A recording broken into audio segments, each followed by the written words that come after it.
Merhaba arkadaşlar, örgü kanalıma hoş geldiniz. Minik bebeklerimiz için hem kolay hem de güzel tığ işi yelek yaptım. Bugün bu yelek anlatımını sizlerle paylaşmak istiyorum. Yeleğin örgüsü çok kolay arkadaşlar. Yakadan zincir yaparak başlıyoruz. Ben bugün yelek anlatımını 3-6 aylık bir bebek için yapıyorum. Ama siz bu yeleği her yaş bebek için yapabilirsiniz. Yetişkinler için de uygun bir model arkadaşlar. Çocuklar ve yetişkinler için uygun bir model. Hem kız hem erkek bebekleriniz için de yaparak kullanabilirsiniz arkadaşlar. Bakın, örgüsü çok kolay. Nohut model diyorum ben buna arkadaşlar. Bu nohutları yapması çok kolay. Yakadan 3 düğme yaptım bakın buraya. Siz isterseniz 2 düğme daha ilave ederek tamamını düğmeli yapabilirsiniz. Bakın. Açık olarak görelim. Bakın yelek örgüsü böyle arkadaşlar. Ben bugün sarı renk iplikle yapmayı tercih ettim. Ama siz bu yelek örgüsünü her marka iplik ve renkleri kullanarak yapabilirsiniz. Pembe renk iplik ile de çok güzel oluyor arkadaşlar kız bebek için. Yelek örgüsünde iplik olarak bir adet iplik kullandım arkadaşlar. Bakın kullandığım iplik üzerinde 100 gram iplikte 340 metre var. Bu iplikten bir yumak iplik bitti. Bu iplik kaldı. Tığ olarak 5 numara 3 milimetre tığ kullandım. Elimin sıklığına göre bu iplikte bu tığı kullandım arkadaşlar. Yumuşak bir örgü oldu bakın. Ama sizin eliniz sıkıysa benimle aynı sayıda yaparsanız yaptığınız örgü hem küçük olur hem sert olur. Eğer eliniz sıkıysa 3,5-4 milimetre tığları kullanırsanız daha yumuşak bir örgü elde ederiz. 3 düğme kullandığımı zaten söyledim.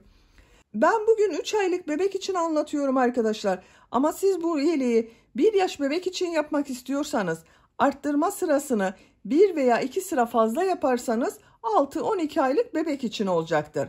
Daha büyük çocuk için yapmak istiyorsanız da bu başlama zincir sayısını daha fazla sayıda başlamanız yeterli olacaktır arkadaşlar. Örgüye başlamadan önce ölçülerini de söylüyorum, fikriniz olsun. Bakın. 24 santimetre yüksekliğini ölçüyorum. Kol altından yükseklik 16 santimetre. Omuzdan itibaren tam yüksekliğini ölçüyorum. 28 santimetre. Bu da 3 aylık bebek için güzel bir ölçü arkadaşlar. Siz farklı ölçülerde yapmak istiyorsanız standart beden ölçü tablosunu ben hazırladım. İzlediğiniz bu videonun açıklama bölümüne o tabloyu ekliyorum. O tabloya bu yaka yüksekliğini, gövde genişliğini ve tam yüksekliğini yaparak istediğiniz ay ölçüde bebekler için yapabilirsiniz. İplik tığı hazırlayalım. Hep birlikte bu güzel yelek örgüsüne başlayalım. Örgü kanalıma abone değilseniz abone olmayı unutmayın lütfen. Örgü kanalıma abone olmak ücretsiz. Örgü kanalıma ücretsiz abone olup orada bulunan zil şeklini dokunarak açık yaparsanız kanalıma video yüklediğim zaman ilk önce size bildirim gelir. Örgülerimden herkesten önce sizin haberiniz olur. İzlediğiniz videolarıma beğeni ve yorumlarınızı yaparsanız çok sevinirim arkadaşlar. Hepinize kolay gelsin. İyi çalışmalar.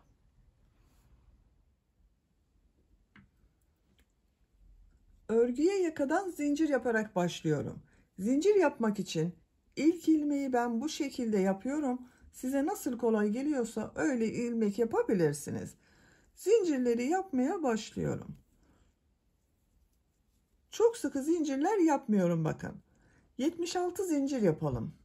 76 zinciri yaptım. Bak çok sıkı zincirler yapmadım arkadaşlar. Bu 76 zincirin kaç santimetre olduğunu ölçüyorum. 30 santimetre zincir uzunluğu var. İnç olarak ölçüyorum. 12 inç. Benim yapacağım ölçü için bu yeterli. Siz daha küçük yapmak istiyorsanız bunu 8-10 zincir eksik yapabilirsiniz. Daha büyük çocuklar için yapmak istiyorsanız 8, 10, 16, 20 zincir fazla yaparak istediğiniz büyüklükte başlayabilirsiniz. Bu sırada trabzan sırası yapacağız. Trabzan sırasını yaparken yaka ayrımlarını da yapıyoruz. Tığ üzerine iplik alıyorum. 3 ilmek atlıyorum. 1, 2, 3, 4. ilmek içine trabzan yapıyorum. Bak bu 3 ilmek atlayarak yaptığımda bir trabzan. 1, 2, 11 trabzan yapıyorum. 3, 4, 5, 6, 7, 8, 9, 10, 11. Bak 11 trabzan oldu.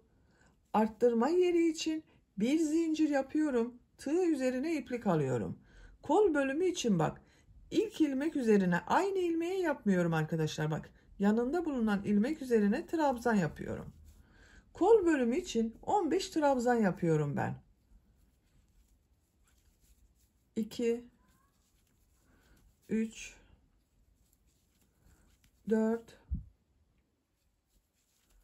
5, 6, 7, 8, 9, 10, 11, 12, 13, 14, 15. Bak kol bölümü için 15 trabzan yaptım. Bir zincir yapıyorum. Bak ilk ilmek üzerine trabzan yapıyorum. 21 trabzan yapıyoruz buraya arkadaşlar. Dikkat ederseniz hep tek sayı söyledim bak. 11, 15, 21. Bu şekilde tek sayı başlamak bir sonraki sırada model yerleştirmede kolaylık yapacak arkadaşlar.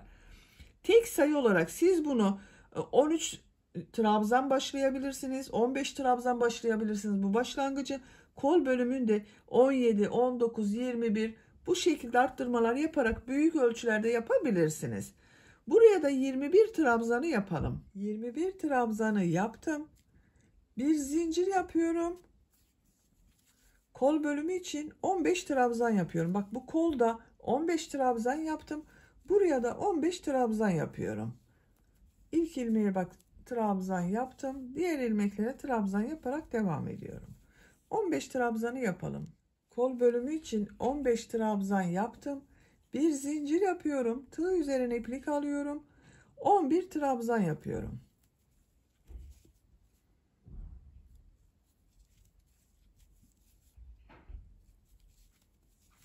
Bak ben burada 11 trabzan yaptım. Buraya da 11 trabzan yapıyorum. Sıra sonuna kadar devam edelim. Sıra sonuna kadar tamamladım. Buraya da bak 11 trabzan yaptım. Bu birinci sırada yaka ayrımlarını yaptık. Bak ön bölümünü, kol bölümünü ve arka bölümü belirledik arkadaşlar. İkinci sıradayım. İkinci sırada pıtırcık modeli yapıyorum. Bir pıtırcık modeli bir trabzan şeklinde devam edeceğiz. Bu ikinci sırada pıtırcık modeli yapıyorum. Bir zincir yapıyorum. Örgüyü çeviriyorum. İlk ilmek üzerine sık iğne yapıyorum. Tığ üzerine 2 defa iplik doluyorum. İkinci ilmeğe üçlü trabzan yapıyorum. Bak 3 defa da çıkarıyorum. 1 2 3. Diğer ilmeğe sık iğne yapıyorum. 2 defa iplik doluyorum tığ üzerine. Üçlü trabzan yapıyorum. Sık iğne yapıyorum. 2 defa iplik doluyorum tığ üzerine. Üçlü trabzan yapıyorum. Bak ilmekleri ikişer defa çıkarıyoruz. Üçlü trabzan yapıyoruz. 3 defa da çıkarıyorum. Sık iğne yapıyorum. Tığ üzerine 2 defa iplik doluyorum. Üçlü trabzan yapıyorum. Bir sık iğne, bir üçlü trabzan yapıyoruz. Bak diğer tarafta pıtırcık model, örgünün düz tarafı burası arkadaşlar. Burada pıtırcık modelleri oluşuyor. 2 defa iplik doluyorum. Pıtırcık modeli yapıyorum. Son ilmeğe bak. Sık iğne yapıyorum. arttırma yapacağım zincir yaptığım yere geldim. Bakıyorum hemen. 1, 2, 3, 4, 5 pıtırcık modeli oldu. 2 zincir yapıyorum. Bak kol bölümünde bulunan bu ilk ilmek üzerine sık iğne yapıyorum. Bak burada son ilmeğe sık iğne yaptım. Kolda da ilk ilmeğe sık iğne yaptım. 2 defa iplik doluyorum. Üçlü trabzan yapıyorum. Sık iğne yapıyorum. 2 defa iplik doluyorum. Üçlü trabzan yapıyorum. Sık iğne yapıyorum. Bak pıtırcıkları yapmaya devam ediyoruz. Bu arttırma yapacağımız yere kadar devam edelim. Arttırma yapacağım yere kadar pıtırcık modellerini ve sık iğneyi yaptım arkadaşlar. Bak son ilmek üzerine sık iğne yaptım. Burada bak kolda ilk ilmeğe sık iğne yaptım. Son ilmeğe de sık iğne oldu. Bu yaka başlangıcın tek sayı başladığımız için bakın arkadaşlar böyle güzel denk geliyor. Eğer çift sayı başlarsanız bu sık iğneler denk gelmeyecektir. Kol bölümünde kaç pıtırcık yaptığımı sayıyorum. 2, 4, 6, 7 pıtırcık modeli var. Arttırma yerindeyim. 2 zincir yapıyorum. Bak bu bir zincire atlıyorum. Burada bulunan ilk ilmek üzerine sık iğne yapıyorum. 2 defa iplik doluyorum. Üçlü trabzan yapıyorum. Bak çok kolay arkadaşlar, gördüğünüz gibi pıtırcık modeli. Bir sık iğne yapıyoruz. Bir üçlü trabzan yapıyoruz. Pıtırcık modelleri oluşuyor.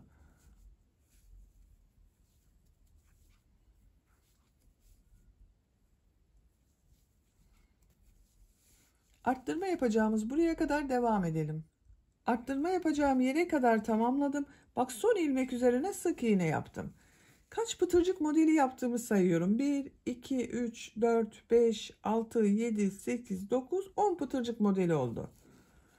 2 zincir yapıyorum. Bu bir zincire atlıyorum. Kolda bulunan bu ilk ilmek üzerine sık iğne yapıyorum. Tığ üzerine 2 defa iplik doluyorum. Üçlü trabzan yapıyorum. Sık iğne yapıyorum. Üçlü trabzan yapıyorum. Buraya kadar devam edelim. Arttırma yapacağım yere kadar tamamladım. Bak son ilmeğe yine sık iğne yaptım. 2 zincir yapıyorum. Bir zinciri atlıyorum. Bu ilmek üzerine sık iğne yapıyorum. Tığ üzerine 2 defa iplik doluyorum. İkinci ilmeğe üçlü trabzan yapıyorum. Bir sık iğne yapıyoruz yine. Bir üçlü trabzan yapıyoruz.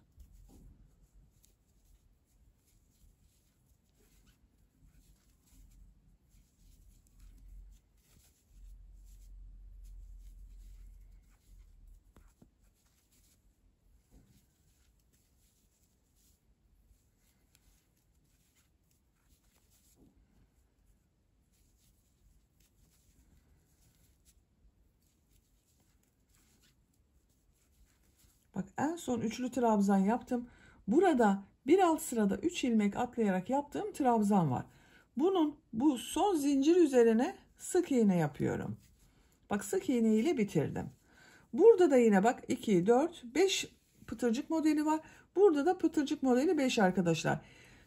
Kontrol edelim arada bir arkadaşlar, bu pıtırcık modellerini arttırma ve eksiltme yapmayalım. Üçüncü sıradayız. Üçüncü sırada trabzan sırası yapıyorum. Bir zincir yapıyorum. Örgüyü çeviriyorum.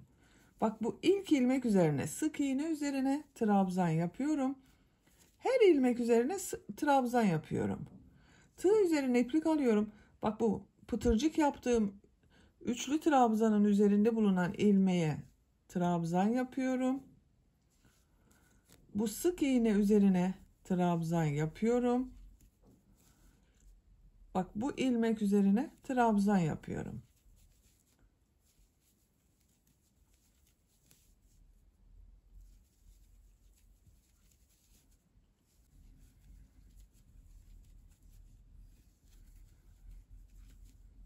Bak burada bulunan son sık iğnenin üzerine de trabzan yapıyorum. Bakın 2, 4, 6, 8, 10, 11 trabzan oldu arkadaşlar. Bu ilk sırada da 11 trabzan ile başladım. Burada da 11 trabzan oldu. Buradan itibaren arttırma yapıyorum bak.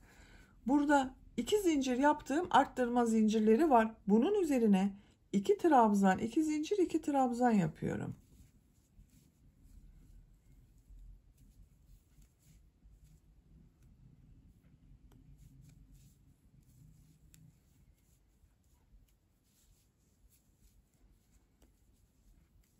Bak 2 trabzan, 2 zincir, 2 trabzan oldu. Tığ üzerine iplik alıyorum. Bak burada bulunan ilmekler üzerine trabzan yaparak devam ediyorum. Sık iğne üzerine trabzan yapıyorum. Bu pıtırcık modeli yaptığım ilmek üzerine trabzan yapıyorum. Atlama yapmıyorum arkadaşlar bak.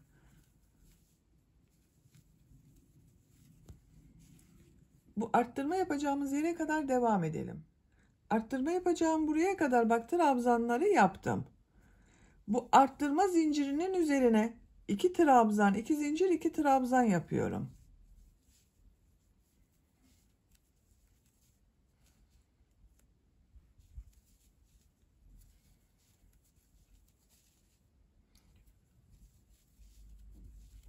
İki trabzan, 2 zincir, 2 trabzan yaptım. Diğer ilmeklere birer defa trabzan yapıyorum.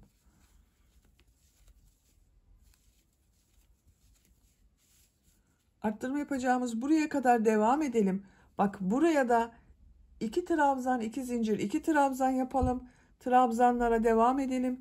Bu arttırma yerine de 2 trabzan, 2 zincir, 2 trabzan yapalım. Sıra sonuna kadar tamamlayalım. Sıra sonuna kadar tamamladım. Bak bu arttırma yerlerinde yine 2 trabzan, 2 zincir, 2 trabzan yaptım. Bak yakanın şekli böyle oldu arkadaşlar. Bir sıra trabzan yaptık. Pıtırcık modeli yaptık. Trabzan yaptık. Dördüncü sıradayım. Dördüncü sırada yine pıtırcık modelleri yapıyorum. Bir zincir yapıyorum. Örgüyü çeviriyorum. İlk ilmek üzerine sık iğne yapıyorum. Tığ üzerine 2 defa iplik doluyorum. Üçlü trabzan yapıyorum.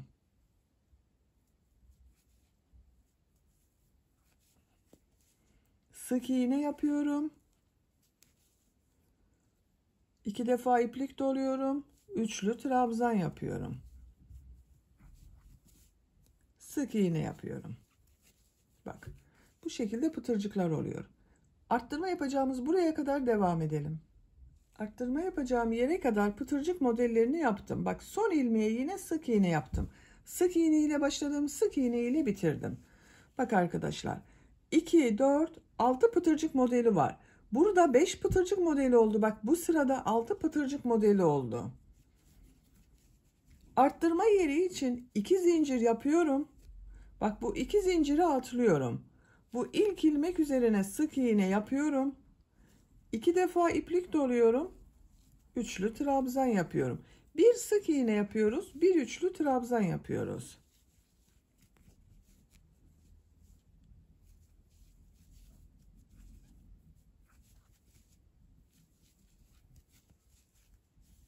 Buraya kadar devam edelim. Arttırma yapacağım yere kadar pıtırcık modellerini yaptım bak. Arttırma yeri için 2 zincir yapıyorum. Bu 2 zinciri atlıyorum. Bu ilk ilmek üzerine sık iğne yapıyorum. 2 defa iplik doluyorum. Üçlü trabzan yapıyorum. Pıtırcık modellerini yapıyorum bak.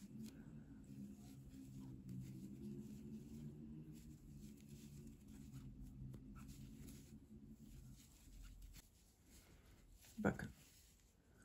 Buraya kadar devam edelim. Arttırma yapacağım yere kadar tamamladım. Bak son ilmek üzerine sık iğne yaptım. 2 zincir yapıyorum. Bu zinciri atlıyorum. İlk ilmek üzerine sık iğne yapıyorum. Üçlü trabzan yapıyorum.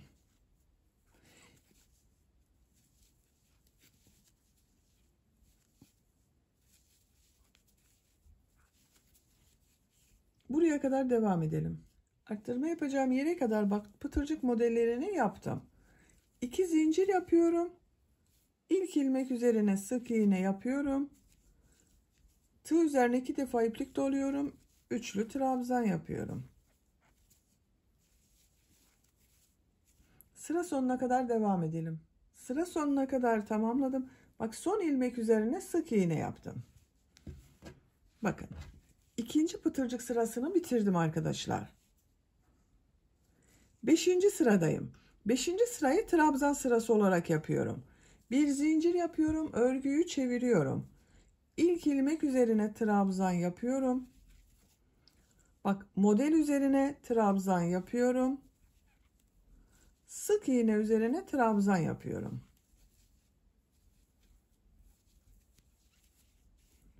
Bu zincir yaptığımız yere kadar devam edelim.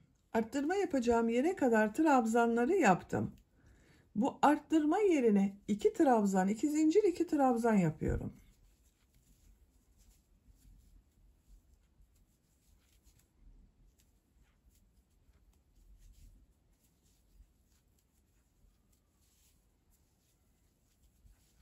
İki trabzan, 2 zincir, 2 trabzan yaptım.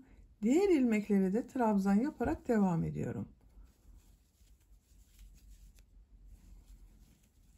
Bakın. Arttırma yerinde 2 trabzan, 2 zincir, 2 trabzan yaptım. Bu trabzan sırası yaptığımız yerde gibi arkadaşlar. Bu arttırma yerlerinde 2 trabzan, 2 zincir, 2 trabzan yapıyoruz. Diğer ilmeklere birer defa trabzan yapıyoruz. Bak, yakanın görüntüsünü kontrol edelim. Bakın bu şekilde. Yaka örgüsü bu iki sıranın tekrarından oluşuyor. Bir sırada şimdiki yaptığımız sırada olduğu gibi her ilmek üzerine birer defa trabzan yapacağız. Arttırma yerlerinde 2 trabzan, 2 zincir, 2 trabzan yapacağız. Bir sonraki sırada da pıtırcık modeli yapıyoruz. Arttırma yerlerinde 2 zincir yapıp diğer tarafa geçiş yapıyoruz. Yaka örgüsünü yapacak olduğunuz çocuğun büyüklüğüne göre bu iki sırayı tekrarlayarak tamamlayalım. Yaka örgüsünü arttırmalar yaparak 14 sıra olarak yaptım arkadaşlar. Sayıyorum, bak, trabzan ile başladım. 1, 2, 3, 4, 5, 6, 7, 8, 9, 10, 11, 12, 13, 14. 7 model sırası oldu bak. 1, 2, 3, 4, 5, 6, 7. Bak, görüntüsü böyle oldu. Santimetre olarak ölçüyorum. 10 santimetre yükseklik var. İnç olarak ölçüyorum. 4 inç. Benim yapacağım ölçü için bu yükseklik yeterli.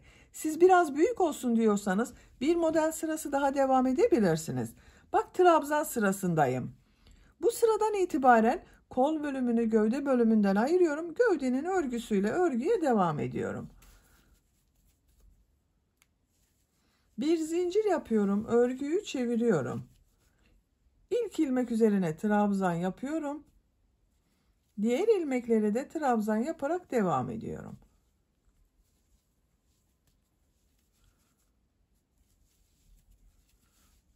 Bu arttırma yaptığımız yere kadar devam edelim. Arttırma yapacağım yere kadar bak, ön bölümde trabzanları yaptım. Arttırma yerine ön bölüm için 2 trabzan yapıyorum. Kol altı için 2 zincir yapıyorum. Tığ üzerine iplik alıyorum. Kolda bulunan bak bütün modelleri atlıyorum. Kol ile arka bölümü ayıran bu arttırma yerine arka bölüm için 2 trabzan yapıyorum.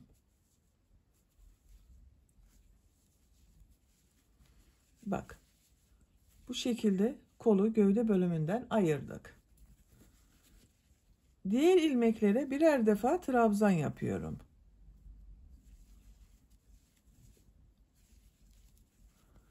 Diğer kol altını yapacağımız buraya kadar devam edelim. Diğer arttırma yerine kadar bak, arka bölümde trabzanları yaptım. Bu arttırma zincirinin üzerine arka bölüm için 2 trabzan yapıyorum. Kol altı için 2 zincir yapıyorum. Tığ üzerine iplik alıyorum. Kolda bulunan bütün modelleri atlıyorum. Kol ile ön bölümü ayıran bu arttırma yerine ön bölüm için 2 trabzan yapıyorum. Bak, diğer kolu da buraya ayırdık arkadaşlar. Diğer ilmeklere birer defa trabzan yapıyorum. Sıra sonuna kadar devam edelim. Sıra sonuna kadar tamamladım. Bakın, bu sırada trabzanları yaptık. Kol bölümünü gövde bölümünden ayırdık. Görüntü böyle oldu arkadaşlar. Model sırasındayım. Bir zincir yapıyorum, örgüyü çeviriyorum. İlk ilmek üzerine sık iğne yapıyorum. Üçlü trabzan yapmak için tığ üzerine 2 defa iplik doluyorum. Üçlü trabzan yapıyorum.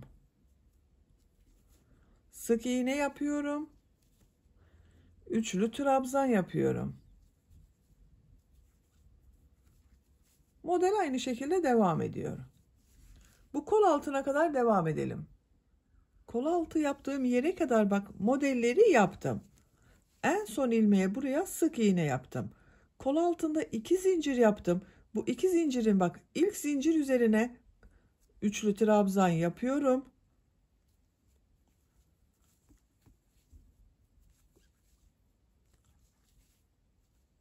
İkinci zincir üzerine sık iğne yapıyorum.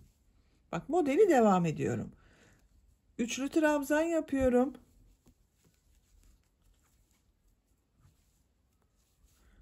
Sık iğne yapıyorum.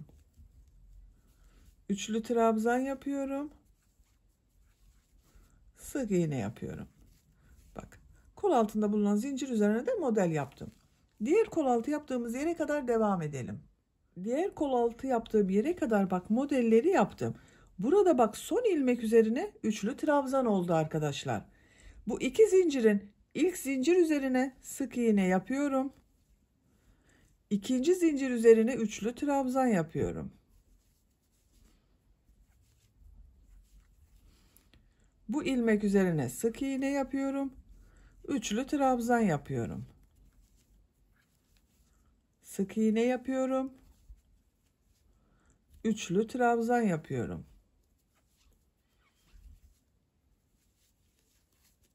Bak bu kol altına da modeli yaptım. Sıra sonuna kadar devam edelim. Sıra sonuna kadar tamamladım. Bak son ilmeği de sık iğne ile yaptım arkadaşlar.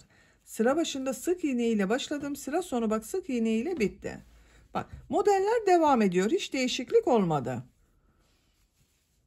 Trabzan sırasındayım. Bir zincir yapıyorum. Örgüyü çeviriyorum. İlk ilmek üzerine trabzan yapıyorum. Bak model üzerine trabzan yapıyorum. Sık iğne üzerine trabzan yapıyorum.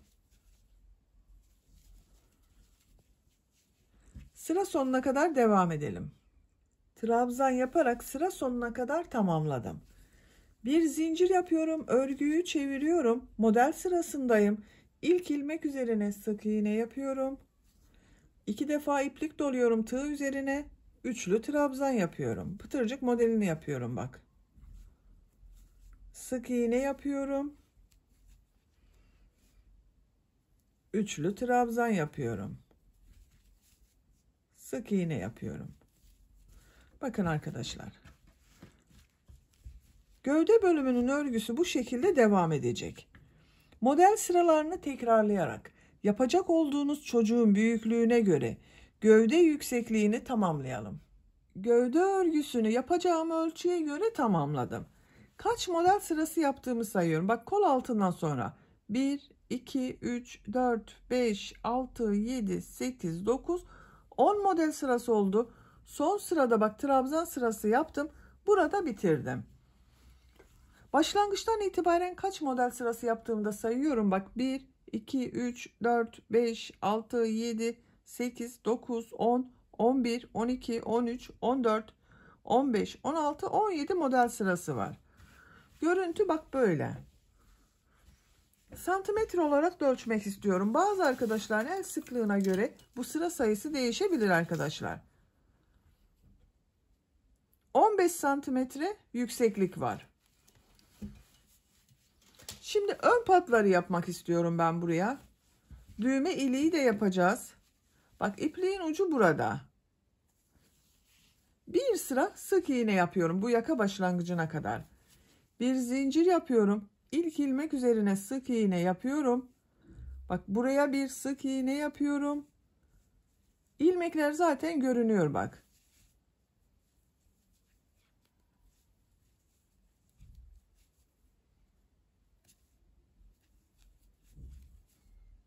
Sık iğne yaparak yaka başlangıcına kadar devam edelim. Sıra sonuna kadar sık iğne yaptım. Bakın arkadaşlar bir sıra sık iğne yaptım. Bu sırada bu yaka bölümüne 3 tane düğme iliği yapmak istiyorum. Bakın ilk düğme iliğini buraya yapıyorum. İkinci düğme iliğini şu şekilde bakın. Bu yakanın bitti. Şuraya yapıyorum. İkisinin ortası olan bakın buraya da Diğer düğme iliğini yapıyorum.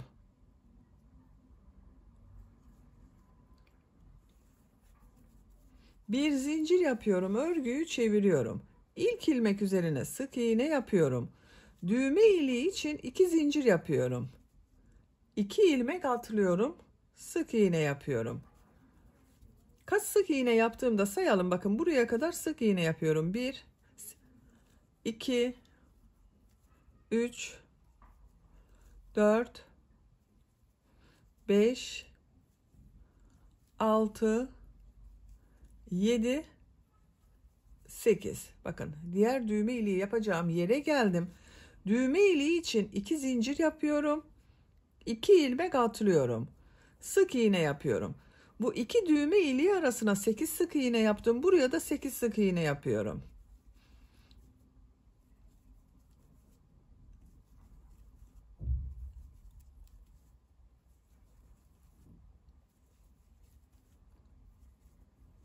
Bakın 8 sık iğneyi yaptım.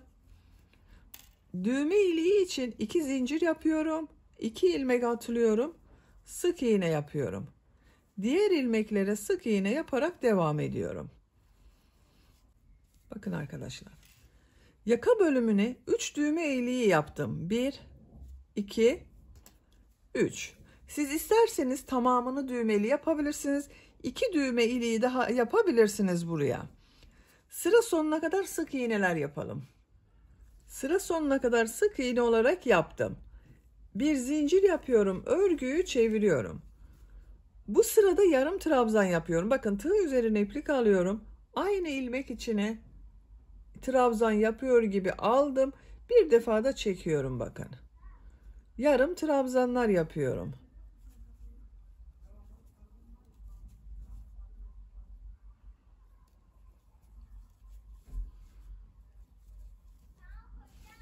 Düğme iliği yaptığımız buraya kadar devam edelim. Düğme iliği yaptığım yere kadar yarım trabzanları yaptım. Bakın görüntüsü böyle. Düğme iliği yaptığım bu 2 zincir üzerine 2 yarım trabzan yapıyorum. Diğer ilmeklere birer defa yarım trabzan yapıyorum.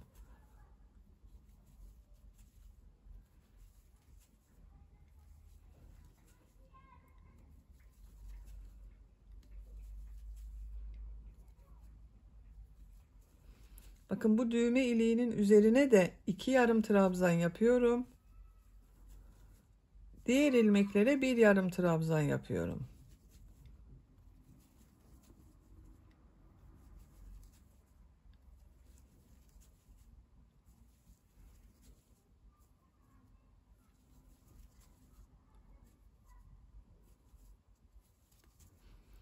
Bu 2 zincir üzerine 2 yarım trabzan yapıyorum. Bir yarım trabzan yapıyorum. Bakın arkadaşlar, bu sırada bu 2 zincirlerin üzerine 2 yarım trabzan yaptım. Düğme illikleri daha belirgin oldu. Yaka çevresinde sık iğne olarak yapıyorum. Bu ilk ilmek üzerine sık iğne yapıyorum. Bakın diğer ilmeklere sık iğne yaparak devam ediyorum.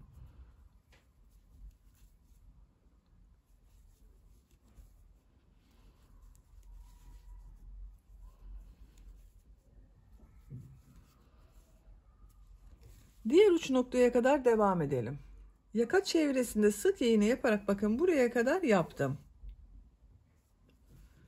Burada da sık iğnelere devam edeceğiz arkadaşlar. Ama bakın en son sıranın böyle düzgün görünmesi için ben bu ipliği burada bekliyorum.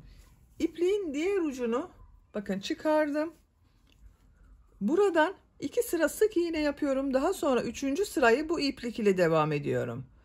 Bakın şu ilmekten ilmek yapıyorum. Bir zincir yapıyorum. Sık iğne yapıyorum. 2 sıra sık iğne yapacağız.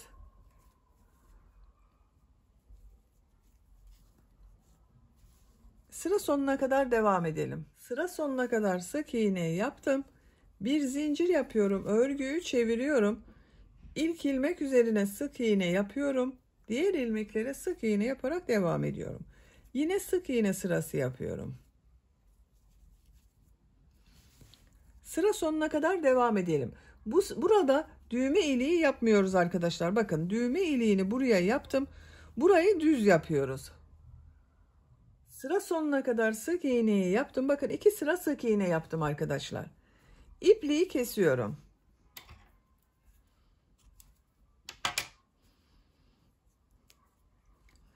Bakın yakanın çevresine sık iğne yaptığım ipliği burada bekletiyordum. Bunu devam ediyorum. Yaka çevresine sık iğneyi yapıyorum. Bakın diğer patta son sırayı yarım trabzan yaptım. Buraya da yarım trabzan yapıyorum. Tığ üzerine iplik alıyorum. Yarım trabzan yapıyorum. Diğer ilmeklere de yarım trabzan yapıyorum.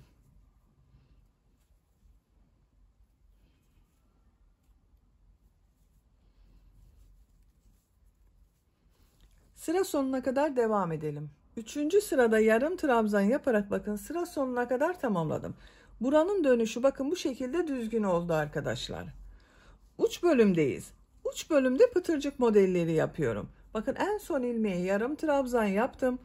Bir sık iğne yapıyorum. 2 zincir yapıyorum. Bir sık iğne yapıyorum. Bir ilmek atlıyorum. Bir sık iğne, 2 zincir, bir sık iğne yapıyorum. Bir ilmek atlıyorum.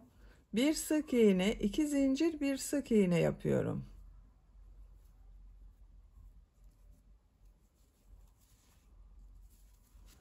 Bir ilmek atlıyorum. Bir sık iğne, 2 zincir, bir sık iğne yapıyorum. Bakın bu şekilde arkadaşlar. Sıra sonuna kadar devam edelim. Sıra sonuna kadar yaptım. Son yaptığım pıtırcık modelini bu ilmeğe tığ takıyorum. İlmek kaydırma yapıyorum. Bakın düzgün bir görüntü yaptım. İpliği kesiyorum.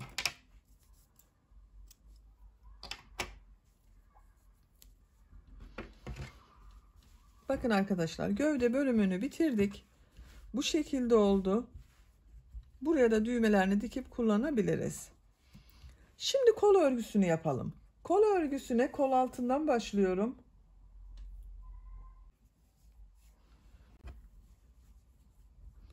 Bakın kol altında şu ilmeğe tığ takıyorum. İplik bağlıyorum. İlmek yapıyorum. Bir sıra trabzan sırası yapıyorum. Bakın en son kolu modelli bölümde bitirdim. Düz taraftan trabzan sırası yapıyorum. Arttırma yerine bir trabzan yapıyorum. İlmekler üzerine trabzan yapıyorum.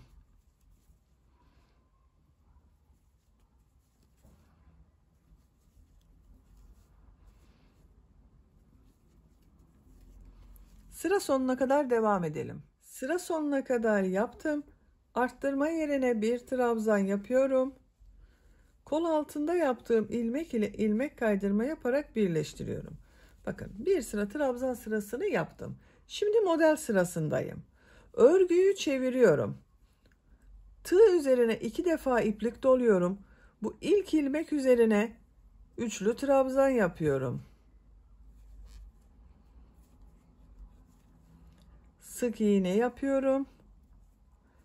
Üçlü trabzan yapıyorum. Sık iğne yapıyorum. Üçlü trabzan yapıyorum. Sık iğne yapıyorum. Bakın arkadaşlar, bir alt sırada modelle üst üste gelmesine dikkat edelim. Modelleri kaydırmayalım görüntü için. Sıra sonuna kadar devam edelim. Sıra sonuna kadar yaptım. Bakın en son buraya bir üçlü trabzan yaptım arkadaşlar. Bu ilmeğe sık iğne yapıyorum. Bakın sık iğne ile sırayı bitirdim. Sıra başında üçlü trabzan yaparak başladım. Sıra sonunda sık iğne ile bitirdim. Bu ilmek ile ilmek kaydırma yaparak birleştiriyorum. Bakın burada bir sık iğne model var arkadaşlar. Görüntüsü böyle oldu. 2 zincir yapıyorum. Trabzan yapıyorum.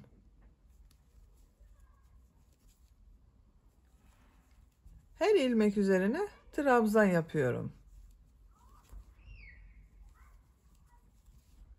Sıra sonuna kadar devam edelim. Sıra sonuna kadar trabzan yaptım. İlk yaptığım bu ilmek ile bakın 2 zincir yaparak yaptığım bir ilmek var. İlmek kaydırma yaparak birleştiriyorum. Bakın arkadaşlar bu şekilde oldu. Burada bitiriyorum. Bu son sırada burada yaptığım gibi pıtırcık modeli yapıyorum. 2 zincir yapıyorum. Bakın aynı ilmeğe sık iğne yapıyorum. Bir ilmek atlıyorum. Bir sık iğne, 2 zincir, bir sık iğne yapıyorum. Bir ilmek atlıyorum. Bir sık iğne, 2 zincir, bir sık iğne yapıyorum. Bir ilmek atlıyorum. Bir sık iğne, 2 zincir, bir sık iğne yapıyorum. Bakın. Pıtırcık modeli yapıyoruz. Sıra sonuna kadar devam edelim.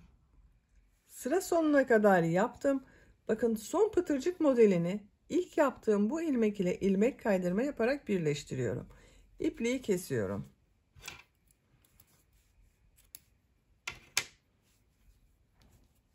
Bakın arkadaşlar, kol örgüsü böyle oldu. Diğer kol örgüsünde bu kol örgüsü gibi başlayıp tamamlayabilirsiniz. Bakın ben 2 kolon örgüsünü tamamladım. Bakın çok şirin oldu. Arka görüntüsü bu şekilde. Yelek örgüsünü böylece bitirmiş oldum. Bakın örgünün ters tarafı böyle. Açık olarak görelim. Bakın bu şekilde arkadaşlar. Buraya düğme iliklerinin tam karşısına düğmelerini dikerek kullanabiliriz. Bitmiş olarak size ölçülerini söylüyorum. Kol altının buradan gövde genişliğini ölçüyorum. 24 santimetre. Yüksekliğini ölçüyorum. Kol altından yükseklik 16 santimetre. Omuzdan tam yüksekliğini ölçüyorum. 28 santimetre. 3 aylık bebek için güzel bir ölçü oldu arkadaşlar. 3-6 aylık bir bebek için yaptım ben bugün bu yelek örgüsünü. Ama yeni doğan bebek de kullanabilir. İplik olarak bu kaldı bakın. Bir yumak iplik bitti. Bu iplik kaldı arkadaşlar. Beni dinlediğiniz ve izlediğiniz için hepinize çok teşekkür ederim. Örgü kanalıma abone değilseniz abone olmayı unutmayın lütfen. Örgü kanalıma abone olmak ücretsiz. Örgü kanalıma ücretsiz abone olup orada bulunan zil şeklini dokunarak açık yaparsanız kanalıma video yüklediğim zaman ilk önce size bildirim gelir. Örgülerimden herkesten önce sizin haberiniz olur. İzlediğiniz videolarıma beğeni ve yorumlarınızı yaparsanız çok sevinirim arkadaşlar. Sizlerle yeni örgülerde görüşmek dileğiyle. Hoşça kalın, sevgiyle kalın.